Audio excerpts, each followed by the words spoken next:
Hi guys, welcome back to our channel Stuff About Tutorial, and in this tutorial we are going to discuss layers on wix.com.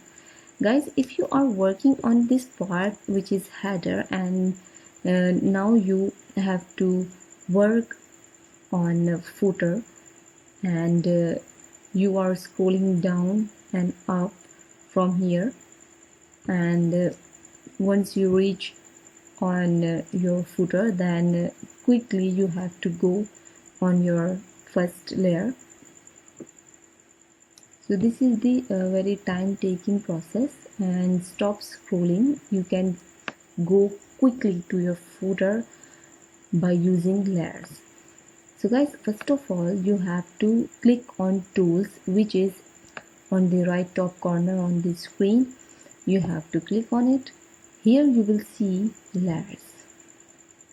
Just mark up, and here you can see all the portion of your website where you can go very easily and you can add changes and you can do your work quickly by choosing these sections. So if I am working on both sides, header or footer, you don't need to scroll down and up. You can do your work easily by using this layers tool. Hope this video will be helpful for you. Thank you so much. Good luck.